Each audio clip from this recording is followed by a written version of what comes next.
os nossos analistas, Thaís Arbex, de política, e o Fernando Nakagawa, de economia. Em perspectiva global, o Brasil é sério candidato.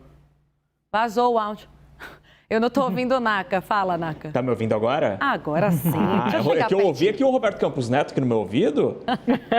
Pois é, mas vazou aqui no estúdio, tá? Aí colocaram Campos Neto, achei que era você dublando, sei lá, alguma coisa assim.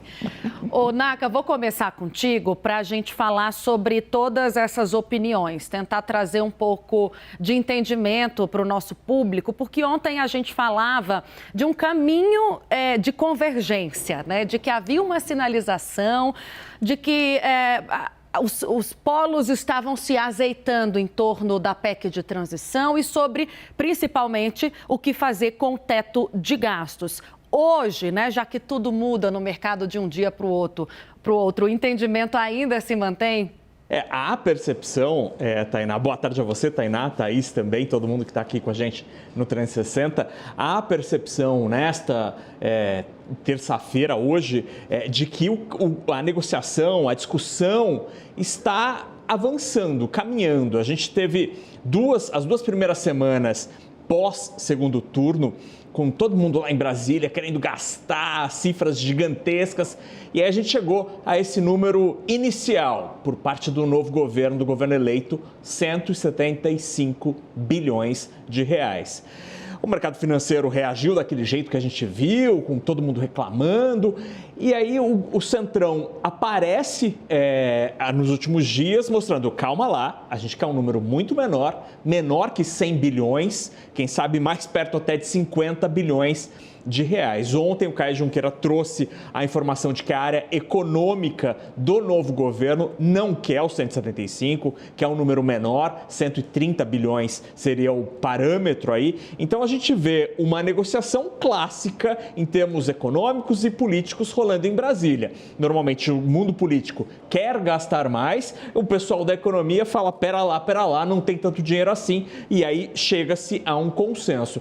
Hoje, conversando com o pessoal, né, no meio desse feriado, pegando um pouco da percepção do pessoal que acompanha contas públicas, há a sensação crescente de que a gente não vai ter 175, vai ser um número talvez mais próximo de 100 bilhões, aí vai depender muito da habilidade política. E isso é positivo, porque a gente passou de um numerão para um número menor, houve ali, ou pelo menos a sinalização de algum esforço em tentar uma discussão, ali, alguma negociação, e isso está sendo encarado de maneira positiva, pelo menos até agora, pelos agentes econômicos.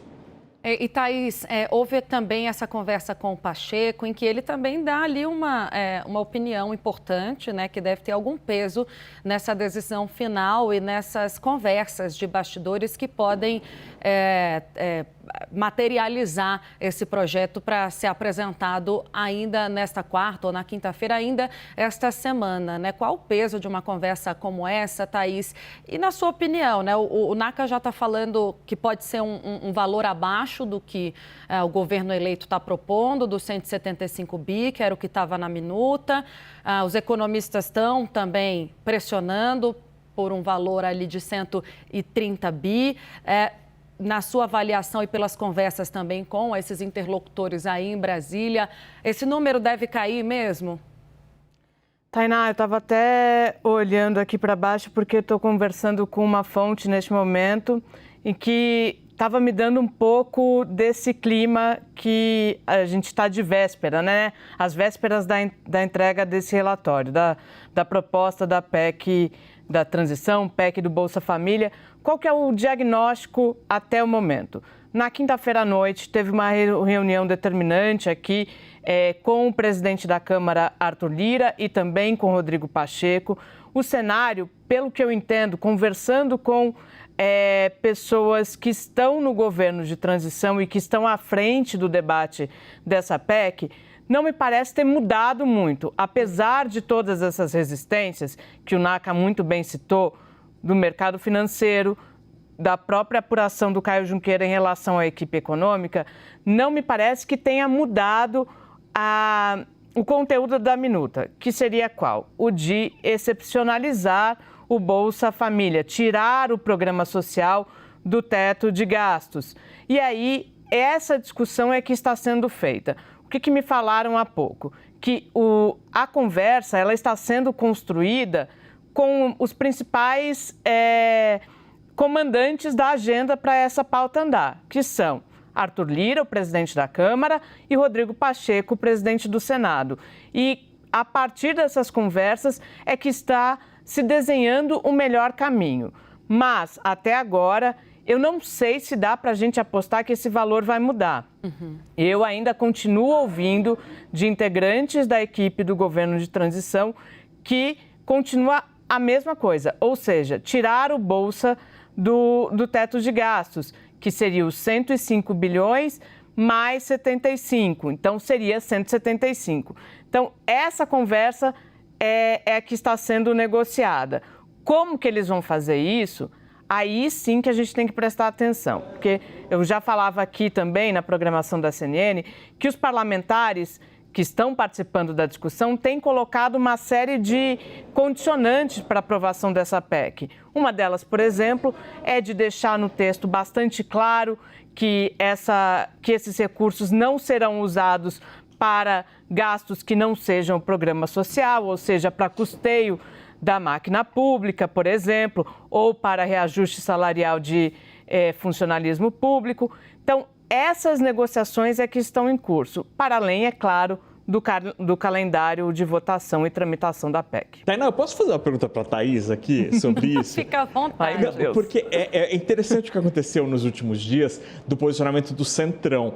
Será, Thaís, que se o PT bater o pé ali e falar não, vou alterar esse parâmetro dos 175 bilhões, será que a gente não corre o risco de o Centrão não apoiar o texto e o texto ser rejeitado? Naka, o que eu senti das conversas que eu tenho tido? De que a voz de Ciro Nogueira, que é quem tem mais falado especificamente sobre esse valor, Ciro Nogueira, o ministro da Casa Civil, presidente licenciado do PP, ele não tem falado a mesma língua que Arthur Lira, pelo menos segundo os relatos desse posicionamento de Arthur Lira nas conversas com os deputados, porque a gente sabe que, no fim das contas, é uma negociação política e que envolvem várias variáveis, né? Desculpa até falar desse jeito feio.